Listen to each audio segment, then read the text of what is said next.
It looks like we've reestablished that connection with Ivan Feinseth, Tigress Financial Partners Analyst. Ivan, I think you can hear us now. I want to just get your thoughts on this deal that came down today. Number one, about the structure, but what more it means for AT&T, really, just unwinding this deal just 3 years after they announced a big bet on content.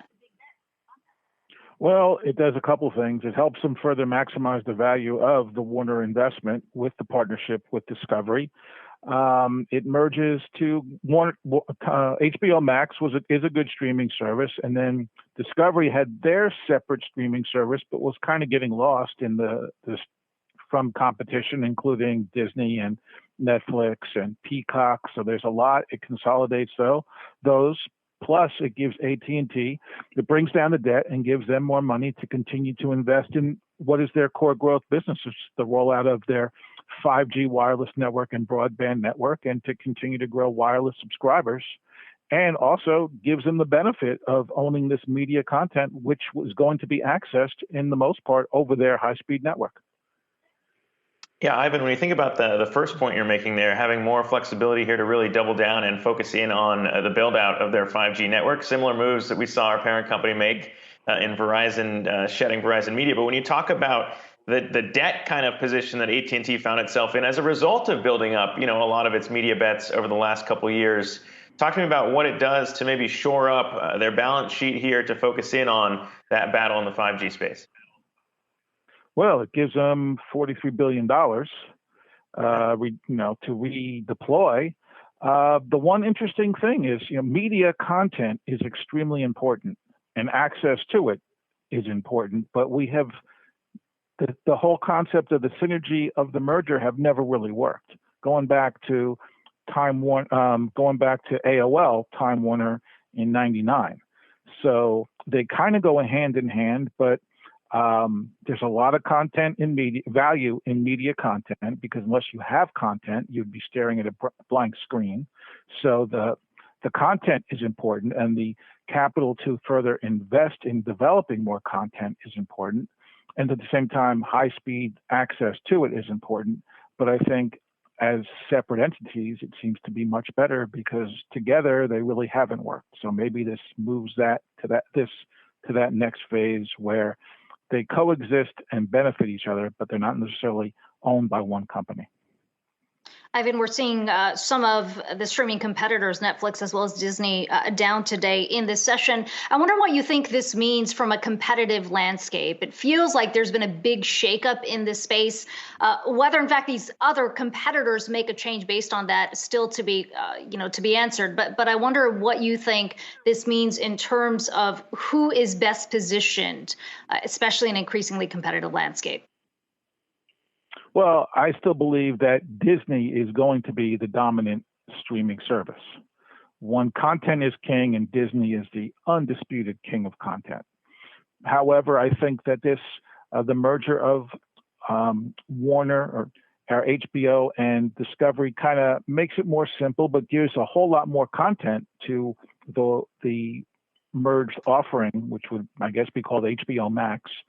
And while a stronger competitor, is being deemed as maybe, some pressure on Disney and Netflix, and are selling off. But most research has shown that consumers will, on average, subscribe to 3 media services, streaming services, with a total cost of up to $40 a month. And that would certainly give you the opportunity. $40 would more than get you Netflix, Disney, and this HBO Max offering with Discovery, and give you a whole lot of content to watch, and has a lot of, appeal to. There's a lot of niche content in Discovery that's really great. Disney is incredible with the Marvel character cinematic universe and the Star Wars universe of content.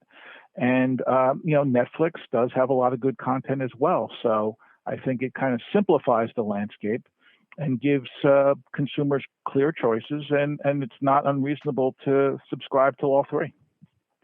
Yeah, I wonder if that really was kind of where you think this deal came from, a position of discovery, maybe looking at the competitive landscape and saying, look, we might be the fourth there. If you buy into the idea that people want to only tap out at 3 streaming subscriptions, and they might say, look, this is where consolidation is headed. People aren't going to want to keep racking up costs to where it looks like their cable bill and kind of undoes the whole idea of what streaming was supposed to do in the first place. I mean, is that kind of the driving thesis in terms of how you see Discovery kind of accepting this and needing something like it to pair up with WarnerMedia and AT&T?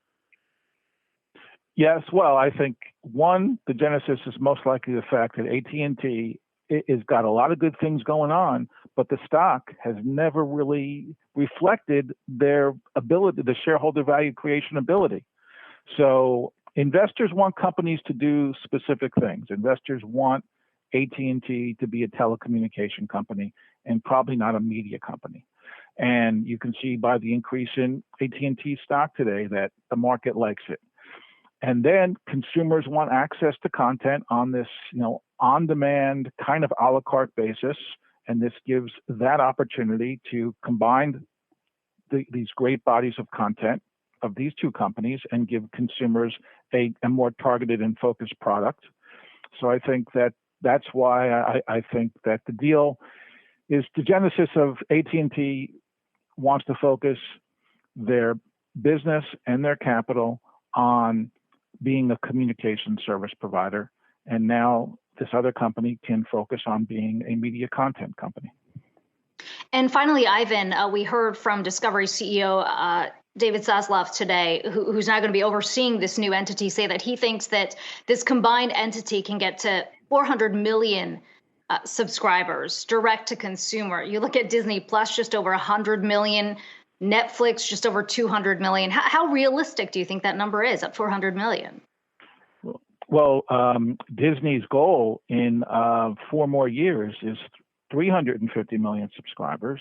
And they have another line. They have the stars coming out too. So this is global. So really, if consumers average 3 services, it's not that unrealistic if you look at the size of the potential marketplace.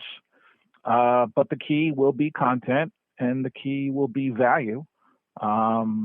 It seems that $14, $15 a month is kind of the upper end of the cost. I mean, Disney Plus offers a tremendous value.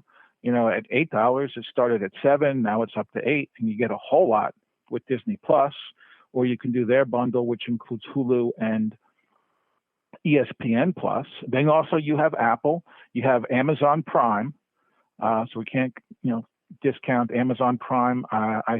Prime Video, I think, has about 150 million subscribers, but you get Amazon Prime Video with your Amazon Prime membership, which makes that an incredible value. So I think there is opportunity for somewhere for the leading companies to average around close to 400 million subscribers.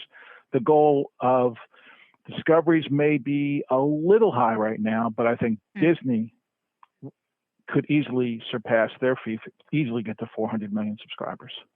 Yeah, it sounds like you're saying the runway is still long, at least in the streaming space. Ivan, it's good to get your insight today. Very much.